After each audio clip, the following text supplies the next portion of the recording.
Hey guys, so look here, I'm going to show you a quick tutorial on how I make my cherry limeade. So here I have 1 pound of cherries that I removed the stems from as well as the seeds. I have here about 8 limes, which gave me the equivalent to 1 cup of lime juice and a half a cup of sugar.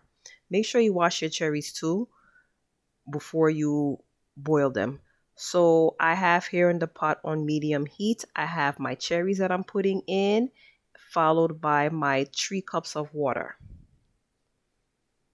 And then following that, I'm going to put in a half a cup of sugar, and I'm going to stir the sugar in the water just to make sure the sugar dissolves in the water prior to it fully boiling.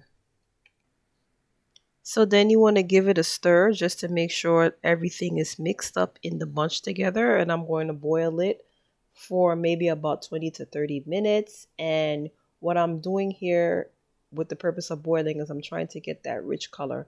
Now, if you didn't want to boil it and you just wanted to blend the cherries with some water in the blender, that's totally up to you. But I was just trying to get that nice natural flavor of the cherry. So therefore, I decided to do this process itself. So you want to stir your cherries occasionally just to make sure that you know it is cooking in the process. And what you want to do is you want to make sure that it boils out fully like this. And then what you do is you let it sit and cool off. Turn off the pan, of course, and let it cool off because you don't want to make this one as hot or you're going to burn yourself.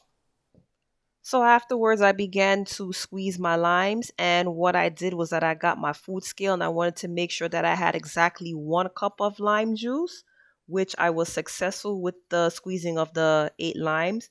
It says 8.9 ounces, but that was fine for me because I was looking for at least 1 cup. So now, as you can see here, the cherries have formed that rich color after it was boiled. So what I'm going to do is I'm going to take my blender and take my ladle and take out some of the cherries, as well as take like maybe 1 ladleful of water and blend the cherries together with the water just to get that nice color and that additional flavor that the cherries have, as you see I'm doing here. And as you see that I'm blending it, that it has that nice, beautiful, dark red, vibrant color. So I'm going to keep on doing this and I'll show you how the final outcome looks, because the next step is that I'm going to strain the cherries so that, you know, we can separate the, I guess, the thickness from the thinness. That's the best way I can describe it.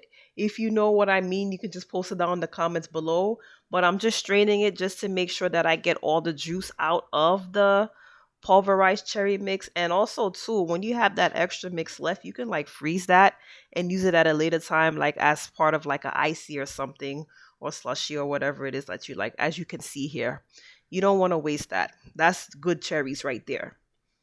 So now what I'm doing is I'm adding in my juice that I strained, and then I'm going to go ahead in and add in my cherry water that was boiled, because again, we want flavor in this.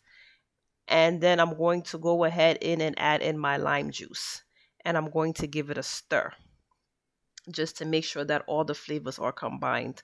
So now this is the time where you can test for tasteness. If you wanted to add in more water, you could. But now what I'm doing here is that I'm adding in an 1/8 cup of the lime syrup as well as an 1/8 cup of the cherry syrup. So this is the time where you keep on tasting, and please don't double dip because you might be serving this to other people and double dipping is not cool. Sidebar.